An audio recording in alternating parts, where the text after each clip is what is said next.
Tell Me More podcast is being recorded on the lands of the Wurundjeri people of the Kulin Nation. We pay our respects to elders past and present and extend that respect to all Aboriginal and Torres Strait Islander cultures. My name is Olivia Molly Rogers and I'm excited to get comfortable in the uncomfortable with you and remind you that nobody is perfect and everybody has something going on behind the scenes that you may not know about. I hope you enjoy the podcast. Hello and welcome back to Tell Me More. We have another Ask Me More episode today with questions submitted by you, the listeners, and I have got Daniel here ready to fire them at me. We had some great questions again, voice ones and both DMs as well as in your question box. Mm-hmm. So when we do other episodes, make sure you do those. We love the voice ones. I love hearing people's voices and I think it's a nicer way to ask questions because the question box can be quite limited as to how much you can say, whereas the voice note you can go for longer. So yeah, we love to get you in my ears and in your own ears. So please submit voice note questions via the link in the bio for next time. We've handpicked both voice notes and some written questions. Some of them will be anonymous. And we'll start. Let's get straight into it with a voice question from Caitlin. Hi, Liv. Love your podcast and I am a frequent listener. I'm really interested on your stance with drinking these days. I have followed you closely and had quite similar experiences with drinking and anxiety. I was wondering if your changes in life circumstances have meant that you can now drink and not feel as anxious and how you manage that at the moment. I really like this question and it's something that I get asked about a lot because I did take 18 months off drinking and I drink alcohol again now. If you do want to hear more about this in long form, I had an interview with Dr. Amanda White. When was that? Jan? You can scroll down in our episodes and we speak about sobriety there. So that's definitely worth listening to. My relationship with alcohol, I feel like is really good now. I am really glad that I took the time off that I did because it helped me to learn a lot about myself. I think I was forced to confront things about my mental health and the relationship that I was in at the time, not drinking, because I think I had a tendency, and I have over the years, I have always had a tendency as a people pleaser to like swallow my feelings and not address things that make me uncomfortable. And then I found that I'd have a couple of drinks and feel a little bit more confident and then it would all just come out. And what that meant in my past relationship was that I would bottle things up and then we'd end up having disagreements when I drank because things that I was scared to say when I wasn't drinking, I would just sort of had a bit of word vomit. But what I realized when I stopped drinking is that the issues were still there in the relationship. So it wasn't related to the alcohol. It was something else. So yeah, I feel like taking time off alcohol is a really positive thing to do if you are drinking regularly and it's making you anxious, or if you're noticing a pattern of feeling a certain negative way when you are drinking. Take some time off. I would recommend starting with 30 days and if you're feeling good, then maybe go longer. That's what I did. I did 30 days, which turned into 100 days, which turned into 18 months. But my biggest advice when you're doing it is to actually still attend social events and do all the things that you would do if you were drinking, to actually challenge yourself and learn more about yourself. I think if you take time off alcohol and you just stay home, you're not going to learn anything. Whereas if you're in situations where usually you would drink and maybe, reach for a drink to feel a bit more comfortable, if you have to push past those feelings, then it really challenges you and helps you to learn more about yourself and your drinking habits. This next one's from a listener who's written in the question box on Instagram. How to stay independent so you don't rely on your partner to make you happy? I have definitely been in a relationship before that was too codependent, and when I was a lot younger, I think I was so dependent on my partner to make me happy, and I think it's such a dangerous place to be. If you're a bit too obsessed and, want to spend all your time with them and their mood impacts your mood, it's really toxic.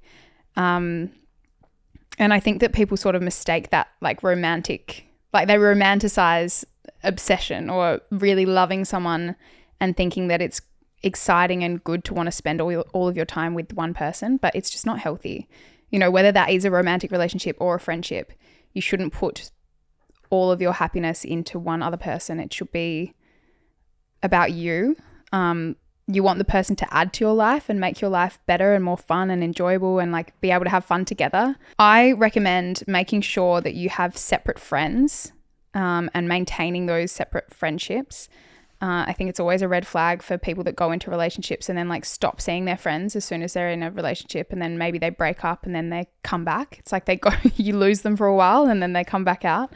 Maintaining friendships and hobbies outside of your partner is super important. And, you know, do make sure you do things together, but also try and find a balance so that you don't completely depend on them.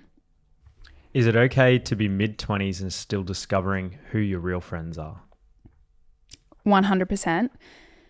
I think it was probably around the age of 25 for me that I really started to figure out what I wanted in terms of friendships. Maybe that's late in the piece, but at school, I think whether it's school or uni or, you know, a workplace environment, you might make friendships purely because of convenience and, you know, the situation. Whereas I think when you're in your 20s, you start to make friendships with people that you genuinely actually just want to spend time with. I think a lot of people have a tendency to stay friends with people that don't really align with them just because of history. You know, you might have had a friend since you were 10 years old and you think that you've got to be friends with them forever because you have been friends for so long already. But I call them energy vampires. I had a few energy vampires when I was in my like earlier 20s where I would catch up with them and just feel so drained after seeing them. And it was kind of like I was ticking the box, catching up with them, and then thinking, oh, like dreading the next time. It's just not how you should be feeling. Like your friends should energize you. Even if you're talking about something difficult and you're supporting each other through something difficult, you should want to see them. Like you should be excited to see them, and your cup should be full after you see them, and it should be a positive experience. And I think I learned that in my mid-20s. So yeah, my answer is definitely it is okay to be in your mid-20s and still discovering who your real friends are. I think similar to dating, it's important with friendships to figure out your non-negotiables and write them out, like what you want to look for in a friend, what you will and won't accept in a friendship, and yeah, go from there. Here is an anonymous voice note. Hi, Liv. I think you are such an amazing human and I love how you share your story online. I was wondering if you have any advice for what to say to family members who make inappropriate comments about your body. Things such as, "You're so skinny," or "How are you doing, skinny mini?" A lot of my family members will make comments about my body without realizing that I've actually experienced an eating disorder and still struggle sometimes with disordered thoughts and patterns. I find these comments really uncomfortable and I really don't like them, but I don't know how to bring it up to my family members without offending them. Any advice you have would be amazing. Thank you. Thank you so much for that question. This is a really good one and something that I have struggled with in the past, and it still pops up every now and then, not necessarily just with family members, but, you know, it can be strangers or acquaintances that feel the need to comment on your body or weight or appearance in general. I think that it's really important to have a conversation. You know, you might want to do it via text if you don't feel comfortable doing it face to face, but letting them know that certain language around your body and food is, you might not want to say triggering if they don't know that you've had an eating disorder, but you could just say that you just don't like any comments around your body. I have had in the past someone who used to always comment on the amount that I was eating, and it frustrated me so much. They would say, you know, say I filled up my plate with food, and they'd say, "Oh gosh, you've got a big appetite, don't you?" Or, "Where do you put all of that food?" Or, "Oh, you're hungry again." Just things like that, which as someone who's experienced an eating disorder, for me, the thing that I found most frustrating wasn't that like it was triggering. It was more that I didn't understand why that person was so fixated on the amount that I was eating. And then it makes you sort of think like, oh, are they thinking about my body? Are they thinking about like it's drawing attention to a topic that doesn't need attention drawn to it. And I've had similar comments. It happens online. It happens in person where, yeah, people feel like they can comment on your appearance. On the flip side, I don't think that someone would comment. I would hope that someone wouldn't comment about somebody living in a bigger body. I have to be so careful. I want to be so careful about the wording that I use, and that we shouldn't be saying that one body type is good versus another body type. And by people, you know, whether that be family members, friends, whoever it is, drawing attention to your body, whether they're trying to be complimentary or not, it's not a positive thing and it's not necessary. You know, I think in recovery, when you're trying to not think about food and your body, it's so important to have neutral language around appearance and your body size and food. So when someone is commenting on that and drawing attention back to it, it can be really hard to get rid of those thoughts. So yeah, I definitely suggest setting boundaries and having those conversations. And I know that they're uncomfortable, but people will be more receptive than you think. And having one uncomfortable conversation is going to stop this from happening, say 20 more times down the track. So yeah, be brave, and whether it means you have to do it by text, do that. But just, yeah, definitely set some boundaries and try to have a conversation about it for sure. The next message has come on our Instagram, the Tell Me More podcast Instagram account, and they've asked to remain anonymous. They say, I've been married for 1.5 years and I'm considering separating from my husband. We are about to have our first marriage counselling session tonight, but I feel like I know that this is the right thing to do. One big concern I have is that his family and friends are going to hate me for walking away. And I was just wondering if you have ever had the same thought, and if you've experienced this. If so, how you overcame it. I'm really sorry that you're going through that. I definitely relate. I think that my experience when I was married was very similar. My advice is that if you take away any of the thoughts you have about what people are going to think about the decision you make, think about what you would do, and then you know your answer. So for me, you know, leaving a marriage is terrifying for a lot of reasons.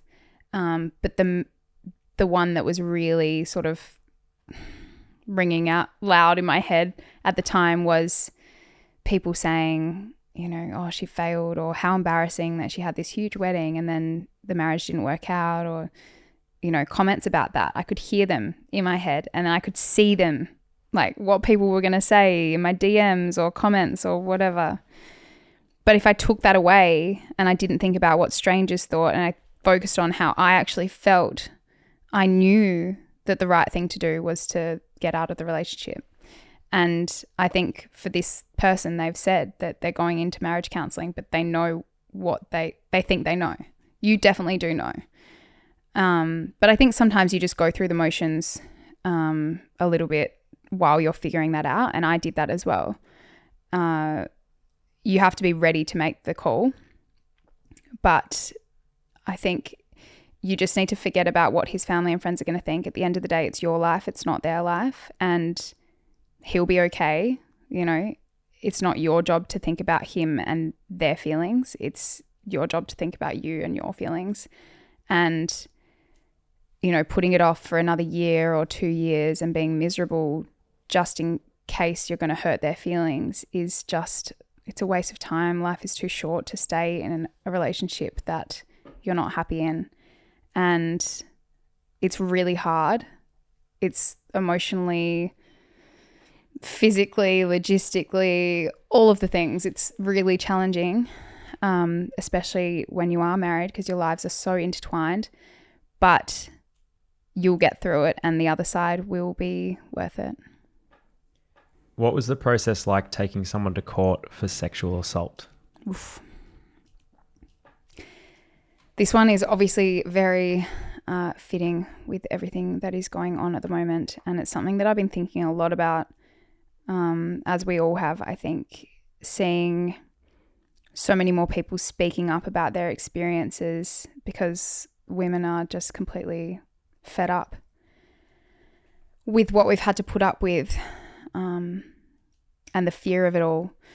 I, as many women have had some awful experiences over the years with men, and there were a lot of times when I let things slide and didn't stand up for myself, partly out of fear of how the guy might act.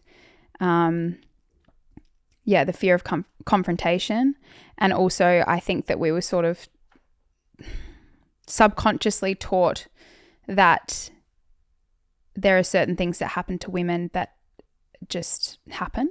Like, it just is what it is, you know, whether that's a guy touching you inappropriately or commenting inappropriately or, you know, shouting things out as you pass them by on the road.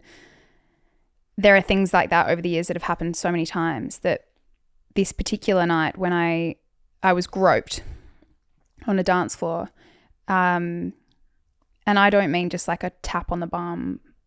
Thankfully I was wearing jeans, but it was like he completely grabbed underneath my bum and touched my vagina.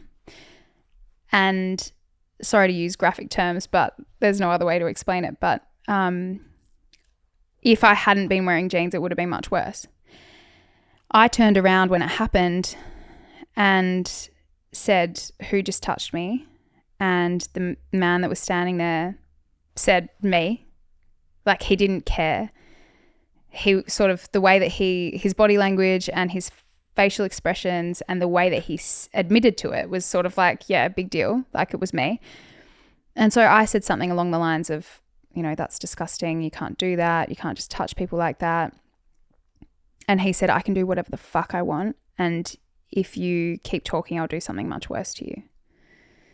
So my friend who was with me, I went over and told them, and then she went up to him, and the way he spoke to her was disgusting.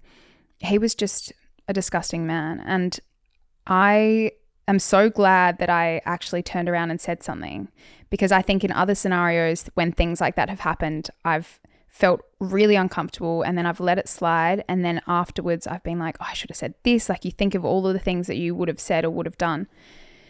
But yeah, there was something in me that night that I was just like fed up, and I'm like, "Nah, I'm going to do something." So anyway, long story short, he got kicked out and the venue were quite good about it. And then the next day I had conversations about it and people said to me, "That's sexual assault." And it's funny, I didn't even really think of it in those terms because, like I said, I think we've been taught that there are certain things that happen, like that happen to women that are just accepted, or they just are. But that's not the case. So someone said to me, "It's sexual assault. You should report this guy." So I called the police, and I did. And they put me straight through to the sexual crimes unit, and they took it so seriously. And from there, things happened quite quickly, and then it got put on pause for a really long time. But essentially, like, I had to go in and make a big statement. They took my jeans to see if they could get DNA. They weren't going to do that because we went to McDonald's after, and I sat on a McDonald's chair. So, like, who knows what was on those jeans, but they weren't going to get much from that. While we walked out and left, they held him for long enough. You guys left at the same time? Well, they waited, and this female security guard like walked us down the road, and then we went to Macca's, and then he walked into Macca's, but he was off his face, and I don't think he even like saw us there. But again, like, we put all of that in the statement. They had footage of him at Macca's, so it was the same guy. Like, all those things really helped. But anyway, they ended up being able to arrest the guy based off of my statement and my friend's statements. The description of him matched up with CCTV footage, and they found a transaction from when he went to the bar and bought a drink and contacted his bank, got his details, arrested him that way. Like, even all of that I found really fascinating because I couldn't believe how seriously they took it, and I was really impressed that they went to those lengths to find out who it was and, you know, get him. And then, yeah, we ended up going to court, but it wasn't until 2 years after it had actually happened. And it wasn't a nice experience at all. Like, I can see why so many women don't go through with these things. When it came to the actual case itself, because of the timing, it was online. And they turned his camera off so I didn't have to see him when I gave my statement. And then the victim impact statement, I had to write that and read that out. And I got so emotional. And I think, you know, like I said, the actual act itself wasn't super traumatic. It was awful, and no one should touch a stranger like that or anyone like that. But I think what it did is it brought up so many other things that have happened to me and other women, and just thinking about the impact that more significant things have on women every single day. And yeah, it was really upsetting, and it was really hard. And again, that's why I think it's so hard for people to get to that point, because it's exhausting. And then this guy, after he was found guilty, he appealed it to try and make me go to court again. And it was, I think, to call my bluff, because he knew that if I then said I can't be bothered going through this again, which was tempting, the charges would be dropped and he'd just get away with it. The way that he spoke to me was horrendous.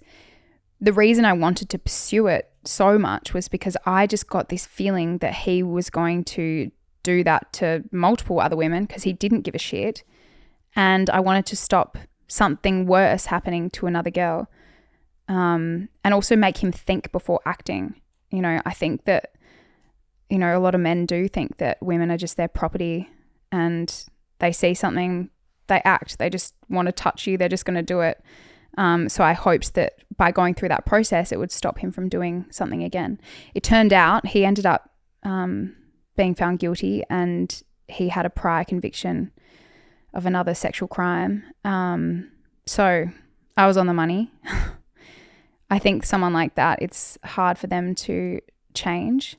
But my advice in this situation, and I know every person's situation is different. I was really lucky that there was actually evidence, and I had witnesses there who were amazing and really articulate and were able to, you know, come forward and give their statements as well. And similarly in the actual court case, they were really amazing. And I think so many things fell into place to help get that conviction. And I know that doesn't always happen, but the lesson that I learned from that experience was that you can actually be listened to, and police can and will take action. So it's worth speaking up, and it's, you know, worth at least giving it a go to hopefully stop a similar thing happening again. And even for, like, I would hope that that guy has had conversations that he might not have had otherwise with his friends. And if he's got similarly creepy friends, that they might think again before acting out and doing something awful. Yeah, I think the more we speak about it, the better. Oh, that man makes me so angry. This is fucking disgusting. I didn't realize all that, like what he did. And it's so fucked though. But like that, when I gave my statement, the policewoman asked me what I was wearing, how many drinks I'd had, and she said, you need to be really specific. It took me 3 hours to give my statement, because I had to go into my bank account, check my transactions to see exactly. I was like, oh, I think I had 2 drinks at this place and then 2 drinks at this place.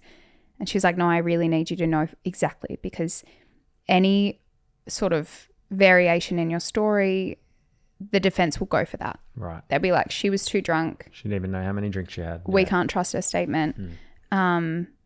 And yeah, she's like, I'm sorry that I have to ask this, but can you describe in detail what you were wearing? I was wearing jeans and a long top. And she was like, that's a good thing, because if I had been wearing a short skirt, it's like, oh, well, what? He can't help himself. Oh, it makes me so angry. Anyway, they had my jeans for 2 years in evidence, and it got to a point where I was like, oh, I don't think this is going to go ahead. I just want them to give my jeans back. And then it went ahead, thankfully, and I got my jeans back. So we almost went to court again, and then the day before he pulled the pin, pushed it back again, And then the same thing happened again. So he was waiting until the very last minute to see if I would still go ahead with it. And because I did and said that I would, he was still found guilty. But yeah. Oh, it just makes me really angry. Makes you angry Yes. too. I can feel It it. does, yeah. Oh, okay. Should we finish with oranges and lemons? Good idea. My lemon and orange are the same thing. I was lucky to host a panel this morning for World Ovarian Cancer Day, which is today as we're recording. And my lemon is how prevalent ovarian cancer is, and sitting up there on the panel with these amazing women who have both had and have ovarian cancer was just gut-wrenching and really emotional and really heavy and confronting. And someone told me that there's an 11-year-old girl who has been diagnosed with ovarian cancer. So all of that really rocked me, but at the same time, my orange was seeing all of the incredible women in the room, women and men actually, both wearing the witchery white shirt, and hearing from the researchers about what they're doing for ovarian cancer and knowing where the funds raised are going. And I think having conversations about it, we know that it's going to help us find an early detection test. So that's my orange, is that even though it is really heavy and negative, there are so many people getting behind such an amazing cause and doing really important work. That's a good one. Thanks. Mine's not as impactful, but my orange is it was my daughter's 3-year-old birthday on Friday, 3rd birthday, obviously, and we put her in a big girl bed, and she is doing awesome in it. I was worried because they can have trouble, because they're not in a cot anymore. And not only is she not in a cot, she's also out of a sleeping bag, which we kept her in, and kept my son in when he moved into a big boy bed for a little while, and it helped him stay in there and not like come running out all the time. But she's been in there and doing awesome. And my lemon is that because it's her party this weekend, we've been making the cake, and I have not had so much sugar in my life. tasting this cake. And this weekend's going to be full of it. There's just going to be so much sugar and cakes and lollies and everything. That doesn't sound like a real lemon. It's a lemon. Like I mean, it shouldn't, but like I feel like I've got an ulcer. Like so much taste testing of this, and she's going to get so many things. Yeah, so that's my lemon, but it's a fun good. lemon. That's a good lemon. I like it. Thank you so much. And thank you again to everyone who submitted questions, whether that is via the DMs or the question box or the voice notes. Please make sure that you submit as many as you can, as many as you like. They're always welcome. And yeah, if you're listening today, please share on your stories and tag us. We love to see where you're listening from, and we appreciate you listening and all of your support always.